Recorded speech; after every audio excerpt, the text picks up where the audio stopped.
जी हाँ, आज की एक ताज़ा खबर निकलकर सामने आ रही है। चलिए देखते हैं स्क्रीन पर। हरियाणा में वोट काटने वालों की कोई जगह नहीं, भूपेंद्र सिंह हुड्डा बोले। मुकाबला बीजेपी और कांग्रेस में। हरियाणा कांग्रेस की तरफ से भारतीय जनता पार्टी के 10 साल के कार्यकाल के खिलाफ एक चार्जशीट तैयार की गई है। हरियाणा विधानसभा चुनाव 2024। हरियाणा विधानसभा चुनाव के लिए इंडियन नेशनल लोकदल और बहुजन समाज पार्टी के बीच में अलाउंस हो गया है। चंडीगढ़ में भाजपा नेता आकांश आनंद और इनेलो नेता अभय चौटाला ने इसका ऐलान किया। इन दोनों पार्टियों के गठबंधन पर कांग्रेस नेता भूपेंद्र सिंह हुड्डा ने भी तीखी प्रतिक्रिया दी है। उन्होंने कहा है कि हरियाणा में भारतीय जनता पार्टी और कांग्रेस के बीच में मुकाबला है और वोट काटने वालों की कोई भी जगह नहीं है। हरियाणा कांग्रेस की तरफ से भारतीय जनता पार्टी के 10 साल कार्यकाल के खिलाफ एक चार्जशीट तैयार की गई है।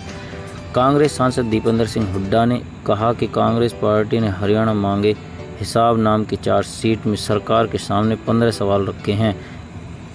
इन सारे सवालों को लोगों तक पहुंचाया जाएगा। अगले कुछ हफ्तों में एक घर में विफलताओं के पुलिंदे पहुंचाएंगे। अपना संकल्प घर घर लेकर जाएंगे। दीपेंद्र सिंह हुड्डा। कांग्रेस नेता ने कहा कि हम हरियाणा मांगे हिसाब की चार्जशीट घर घर लेकर जाएंगे और अपने संकल्प घर घर लेकर जाएंगे, बल्कि लोगों से इस बार सुझाव भी लिए जाएंगे। उनके प्रदेश में अगर कांग्रेस की सरकार आई तो उनकी क्या आशाएं और क्या उम्मीदें होंगी। हम जनता का मैनिफेस्टो बनाएंगे। उन्होंने आगे कहा कि राहुल गांधी ने ही कहा था कि हमें अपने घोषणा पत्र में लोगों की प्रतिक्रियाएं भी शामिल करनी चाहिए और इसी आधार पर मैनिफेस्टो को तैयार किया जाना चाहिए। Haryana assembly election.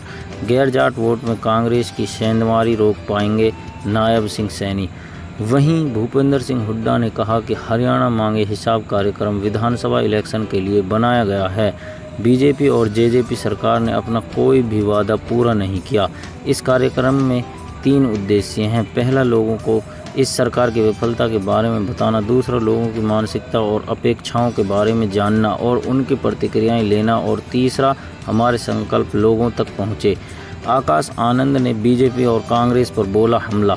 Bahujan Samaj party के नेशनल कोऑर्डिनेटर और मायावती के भतीजे आकाश आनंद ने इनेलो और भाजपा के बीच में गठबंधन की जानकारी दी। उन्होंने कहा कि भारतीय जनता पार्टी और कांग्रेस की अब तक की सरकारों ने हरियाणा की जनता के साथ सिर्फ धोखा किया है। युवाओं के पास रोजगार नहीं, किसानों के पास फसलों का सही दाम नहीं, माँ बहनों को सुरक्षा नहीं और अपराधी बेखौफ घूम रहे हैं।